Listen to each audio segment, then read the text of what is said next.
Oh, I get blue in the morning. I get blue in the evening too. Yeah.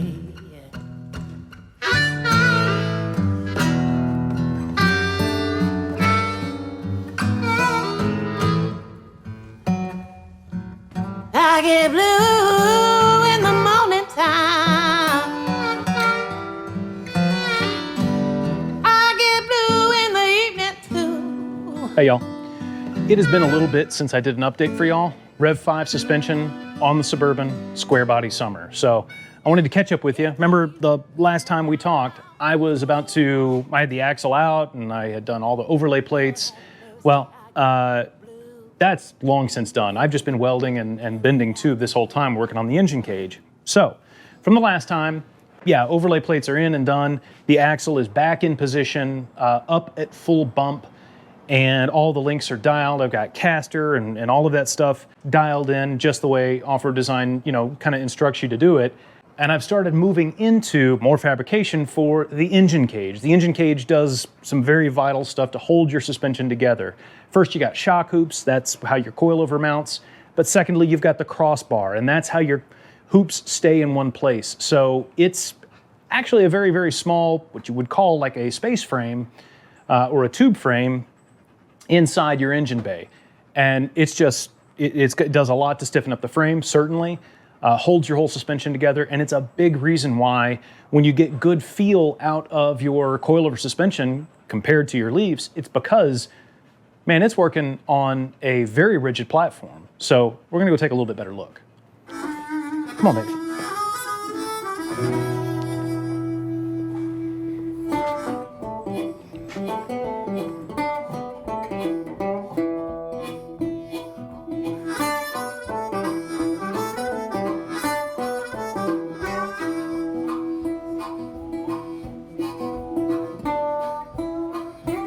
So I'm literally taking a break from welding. This stuff is actually still kind of hot. I won't touch it to demonstrate, but it's still really warm, and I'm waiting to do the cover passes. I'm, like the frames, I'm TIG welding everything. And just a couple of little details that you'll see here. First, any welding that you do, always drill your vent holes, because there's certainly air inside this tube. And as you're welding, you don't want that air that does become warm inside, you don't want that to superheat and spurt back on you, and it'll ruin your day and ruin your weld. So always drill that little 1/8 inch hole. You can, once everything is super cooled, you just go and fill it in and grind it, and nobody ever knows. So the first part of this engine cage really are the shock hoops, and they give you a really nice set of shock hoops. They're pre-bent, so you've got these two 70-degree bends already put in place, and the legs are straight. Now, I have my Pro Tools bender, and I made sure to, make these things suit what I've got. I've got the Hydro Boost and the 1-ton master cylinder. That sticks out just a little bit more than the 1/2 ton, and it's definitely wider. There are loads of different other combinations. Your clearance here will vary. I've got plenty of room to be able to run my lines with the coilover mounting where it is. The axle is pushed forward ever so slightly, about 3/4 of an inch, maybe to 1 inch. And so that changes what your coilover mounting is here at the top of the tube. Also, I need to be able to run, because I've got an intercooler, my charge pipe goes right down the gullet of the engine right here, and I've got to be able to rerun my 3-inch intake pipe. So I had to bend this tube here to make sure that I could route my intake all the way back up and in. And then over here, I needed to bend this one to go around the steering shaft. If you don't have a bender, another way to do this is to run it down to the frame rail, like build a platform off your frame rail, and you can run it just down to the side. I chose to route mine to the top of the frame rail, and then I've got a couple of gussets and stuff like that that I'm going to use to grab the side of the frame. But that's how this one goes together. Second, and this will be roughly mirrored on the other side, I'm not quite over to doing all the bars on the other side yet. This down bar right here, that goes right down to one of the engine mounts, and that's a super rigid part of the overall front chassis, and it's really important to be able to grab all of that and run that structure up here to this hoop. Hang on, I gotta throw the ball for Harry Dog. Okay, baby. Bring it here. Got like 2 seconds. So this down bar goes, there's 2 bolts that hold the engine cross member together, And if you can hit right in between those, that's cool. But either, right around one of those 2 bolts is fine. I opted to get this down bar right by the top corner of the panhard mount and one of the bolts for the cross member. So there's a lot of structure right there. It's practically boxed the way that bracket goes together. And then you translate that up to here. And with these 3 down bars, the 2 legs of the hoop and then the center one, this thing already gets pretty rigid. Now add to that, this cross member, this crossbar, again, Offroad Design sends you a straight piece of metal. And if you've got let's just say a regular gas engine, this is probably also true for big blocks, you probably don't have to bend that bar too much. I mean, maybe 1 bend here at the peak, but us diesel guys, we're gluttons for punishment, right? We got to do it the hard way. So I put a rotation in it to go around my upper return for the radiator, and leave room for the charge pipe, and leave room to service the master cylinder. Harry, okay. See, it's late in the day, and she likes ball late in the day. Go get it. All right, where were we? So cross member, crossbar, you got the TMR Customs tube clamps in here, so this is all removable, right? You got to pull the engine, you got to pull the intake, you've got the tube clamps. One little tip here, always make sure your tube clamps, you're not putting the load, don't put the fasteners straight up and down on a bar like this. Put them side to side so that these are actually doing the work, so that these clamps in a twisting fashion are actually doing all the work, and you're not just leaving it to, actually it's very small hardware that's in there. I always try to think, and man, I get it wrong, right? So I actually oriented these things wrong and then had to rotate them.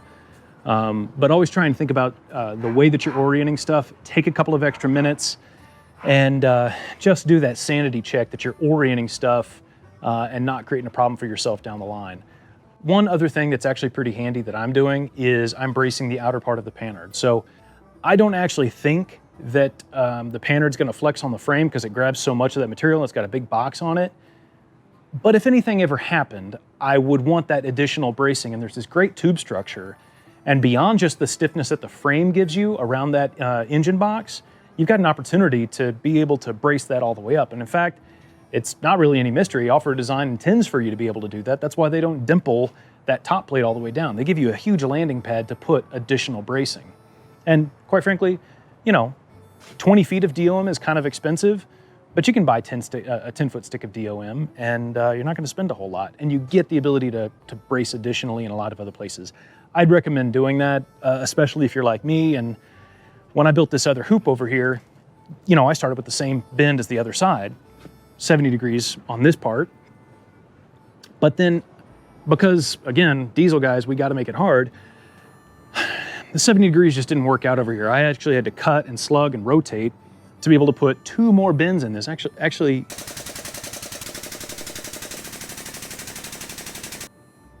3 more bends to be able to route around the turbo. I actually did that with a new piece of tubing just because there wasn't enough in it. Again, if you're doing this on a gas rig, I don't think you're going to run into that problem.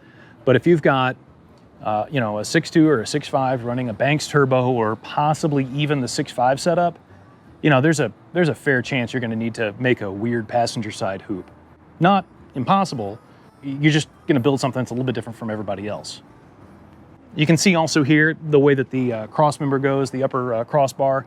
When you put that crossbar in with these hoops, even though all this junk is just tacked, man, it's very, very stiff, very, very rigid.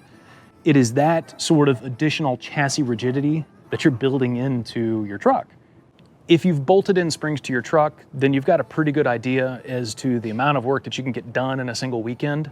But alternatively, if you've done any sort of tube bending, you know that fabrication, all that just chews the hours.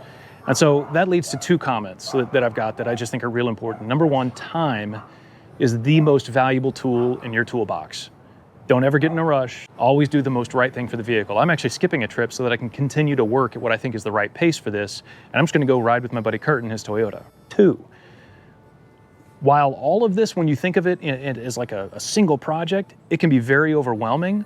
But when you break it down into little tasks and you focus on what task you're going to get done at each individual part, you can kind of knock them down pretty easy. I would not hesitate to recommend this to anybody that has fabricated, some of their own, parts, maybe built a cross member for a truck. And then at the same time, anybody that has installed their own leaf springs. You can do this.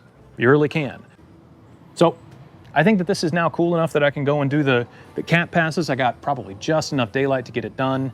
There's rain in the forecast for the next couple of days, so I don't know how much I'll be able to get out here.